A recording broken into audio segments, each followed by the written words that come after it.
এক বাটি দিয়ে আজকে নাস্তাটা বানাচ্ছি, এক বাটি আটা দিয়ে। আপনারা দেখতে থাকুন পুরোটা কি করছি না করছি। নমস্কার বন্ধুরা, বাঙালি কুকিংয়ে সবাইকে স্বাগত। সবাই ভালো আছো? আমিও ভালো আছি। আজকে আমি একটা নাস্তা রেসিপি বানাচ্ছি, আপনারা প্রথম থেকে পুরো শেষ অবধি দেখুন। দেখা শুরুতে একটা লাইক দিয়ে দিবেন, ভালো লাগলে সাবস্ক্রাইব করে পাশে থাকবেন। দেখুন এখানে আমি আটা নিয়ে নিয়েছি এক বাটি। এই আটাটাকে আমি মাখাবো। দেখুন এখানে আমি আটাটা ঢেলে নিয়েছি। এবার এর মধ্যে আমি স্বাদ অনুযায়ী একটু নুন দিয়ে দিচ্ছি। আমি হাফ চামচের মতো একটু জোয়ান দিয়ে দিচ্ছি। জোয়ানটা দিয়ে আমি একটু হাতে করে ঘষে নিচ্ছি। জোয়ানটা দিলে স্বাদটাও যেমন টেস্ট আসবে, মানে খাবারটা যতটা টেস্ট আসবে, আর হজমের জন্য খুব সুন্দর উপকার, হজম শক্তি বাড়ায়। দেখুন এখানে আমি 2 চামচের মতো সাদা তেল দিয়ে দিলাম, আর একটু আমি চিনি দিয়ে দেবো। এখানে চিনিটা না দিলে না স্বাদটা আসবে না, আর খুব সুন্দর লাগবে। যদি পারেন তো চিনিটা অবশ্যই দিবেন। চিনি খায় না বলে দেবো না, কিন্তু চিনিটা দেবেন। দেখুন এখানে আমি সবগুলো মাখিয়ে নিচ্ছি একসঙ্গে। এখানে আমি তেলটা ব্যবহার করেছিলাম ময়ানের জন্য। এখানে আমার ভালো করে মাখানো হয়ে গেছে। এবার আমি জল দিয়ে মাখিয়ে নিচ্ছি। আটা যেমন রুটি বানানোর জন্য মাখায়, সেরকম করে আমি মাখিয়ে নিচ্ছি।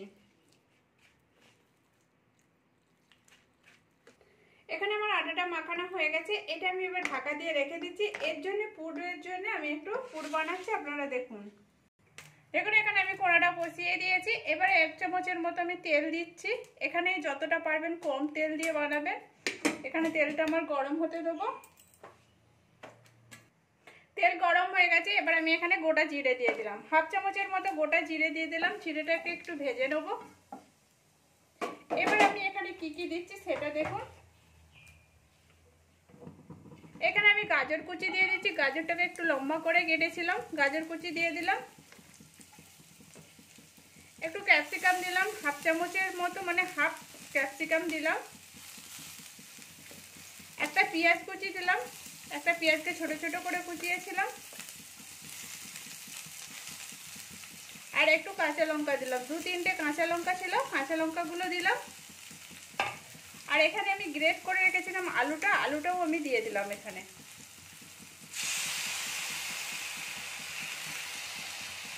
এখানে আমি সবগুলো দিয়ে দিয়েছি। এবার এগুলোকে আমি নেড়ে নেবো আস্তে আস্তে। দেখুন এখানে আমি এটাকে এবার ভালো করে নেড়ে নিচ্ছি। একটু ভালো করে ভেজে নেবো।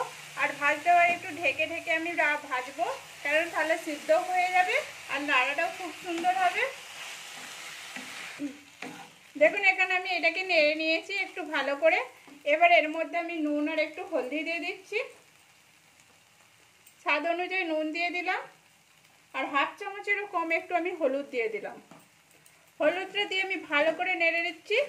আর এইটা একটু আমি ঢাকা দিয়ে দেবো 2 মিনিটের মতো, তাহলে তাড়াতাড়ি এটা নরমও হয়ে যাবে আর এটা ভাজাও হয়ে যাবে আমার। দেখুন এখানে এটা নাড়া হয়ে গেছে। এবার আমি লঙ্কা গুঁড়ো দিয়ে দিচ্ছি হাফ চামচের মতো। এবার আপনারা এটা কিন্তু আপনাদের ঝাল হিসাবে দেবেন। হাফ চামচেরও কম আমি ধনের গুঁড়ো দিয়ে দিলাম। হাফ চামচের কম জিরে গুঁড়ো ধনে গুঁড়োটা একটু কম দেবেন। এখানে এটাকে আমি একটু হালকা করে নেড়ে নিচ্ছি এর সাথে। এই দেখুন এখানে আমি নেড়ে নিচ্ছি এটাকে। এটা এখানে নাড়া হয়ে গেছে। এবার আমি 1 চামচের মতো পাও ভাজি মশলা দিয়ে দিলাম। পাও ভাজি মশলা যদি না থাকে গরম মশলা দিলেও কোনো অসুবিধা নেই, টেস্টটা একই আসবে। একটু ধনেপাতা কুচি দিয়ে দিলাম, দিয়ে এটাকে আমি নেড়ে নামিয়ে নিচ্ছি। এখানে আমি সবজিটা নামিয়ে দিয়েছি। সবজিটা ঠান্ডা করতে দিচ্ছি এক সাইডেতে। আর এখানে আমি আটাটা আছে না, আটাটা একটু হাতে করে দলে নিচ্ছি। এই দেখুন হাতে করে দলে নিয়ে এটাকে আমি এবারে লেচি পাকিয়ে নেবো। একটা সাইজের লেচি পাকিয়ে নিচ্ছি আমি এখানে। আমি লেচি পাকিয়ে নিয়েছি, লেচিটা গোল করে নিয়েছি। এবার একটা একটা করে আমি বেলে করে নেবো। আর এই বাদ বাকিটা আমি ঢাকা দিয়ে রেখে দিচ্ছি। দেখুন এখানে আমি বেলুন চাকি নিয়েছি। এর মধ্যে আমি এবার একটু শুকনো আটা দিয়ে দেবো। ময়দাও দিতে পারেন, কোনো অসুবিধা নেই। আমি আটা দিয়ে বেলে নিচ্ছি। এখানে আমার বেলা হয়ে গেছে। আমি বেলাটা দেখুন কিরকম পাতলা করেছি। এবার এর মধ্যে আমি পুর দিয়ে দিচ্ছি। যেটা বানিয়েছিলাম সেটা আমি দিয়ে দিলাম। এই দেখুন এক জায়গাতে আমি দেবো না, এটাকে লম্বা করে নিচ্ছি আমি। এই দেখুন এখানে এরকম করে আমি লম্বা করে নিলাম। এবার একটু আমি সাইড দিয়ে জল দিয়ে দিচ্ছি। এটা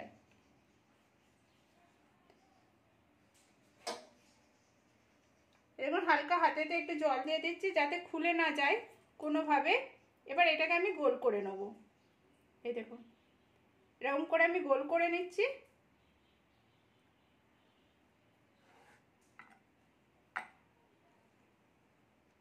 এখানে আমার গোলটা হয়ে গেছে, আমি সাইডটা চিপে নিচ্ছি। এই দেখুন, আর এটা আরও যাতে না খুলে যায় সেই জন্য আমি এখানে চামচ নিয়েছি, চামচটা দিয়ে এই দেখুন টিপে দিচ্ছি। এরকম করে টিপে দিলে সাইডটাও খুলবে না, দেখতেও খুব সুন্দর লাগবে। এই দেখুন, এটি আপনারা ছোটও করতে পারেন বড়ও করতে পারেন, আমি একটু মিডিয়াম সাইজের করেছি। এরকম করে আমি সবগুলো বানিয়ে নিচ্ছি। দেখুন এখানে আমার বানানো হয়ে গেছে। এখানে আমি তেলও গরম করতে দিয়েছি। আমি কিন্তু পুরো ডিপ ফ্রিজে মানে একবারে পুরো ফুল তেলেতে আমি বানাচ্ছি না, অল্প তেল দিয়েছি, অল্প তেলেতেই বানাচ্ছি আমি। দেখুন এখানে তেল গরম হয়ে গেছে, আমি একটা একটা করে দিয়ে দিচ্ছি। এই দেখুন, এবারে এইটাকে আমি অল্প গ্যাসেতে ভাজবো, কম গ্যাসেতে। কেন ফুল গ্যাসেতে ভাজলে উপরটা ভাজা যাবে, ভিতরটা ভাজা হবে না, ওই জন্য কম গ্যাস করে আমি এটা ভাজতে রয়েছি। দেখুন একদিকটা আমার হয়ে গেছে, এই দেখুন উল্টে নিচ্ছি। এই দেখুন হালকা লাল লাল হয়ে গেছে। এটাকে আমি কিন্তু পুরো লাল করেই ভাজবো। আর এইটা গ্যাস কম করে, সবসময় গ্যাস কম করে ভাজতে হবে, নাহলে কিন্তু ভিতরটা ভাজা হবে না, উপরটা ভাজা হয়ে যাবে। এই দেখুন আমি এখানে সবগুলোই উল্টে নিয়েছি। এবার এগুলোও আমি লাল হয়ে ভাজতে দেবো। এখন এখানে আমার লাল লাল করে ভাজা হয়ে গেছে, আমি এবার এটাকে তুলে নিচ্ছি। আমি 2 পিঠটাকেই এরকম করে লাল করে ভেজেছি। এই দেখুন, এই দেখুন এবার এইরকম করে বাদ বাকি যেগুলো আছে আমি সেগুলো ভেজে নেবো। একইভাবে ভেজে নিয়ে দেখাচ্ছি।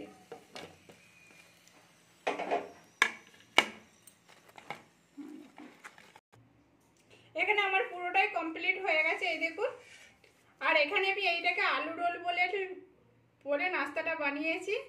আর এটা কত সুন্দর লাগছে, দেখতেও যেমন সুন্দর, খেতেও সেরকম সুন্দর। আর এটা সসের সাথে তো আরও সুন্দর লাগবে। এই দেখুন 1 কাপ আটা দিয়ে যে এত সুন্দর নাস্তা বানানো যায়, না দেখলে না খেলে বুঝতেই পারবেন না। এই দেখুন আমি এখানে ভেঙে দেখাচ্ছি।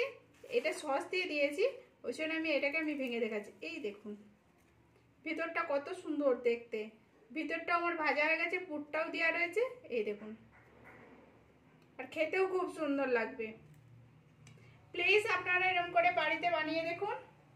আর কেমন হয়েছে সেটাও কমেন্ট করে বলবেন। ভালো লাগলে একটা লাইক করে, শেয়ার করে, সাবস্ক্রাইব করে পাশে থাকবেন প্লিজ। এই নাস্তাটা টিফিনে বাচ্চাদের সাথেও মানে পাঠানো যাবে স্কুলেতে, আর ঘরেও এটা খাওয়া যাবে।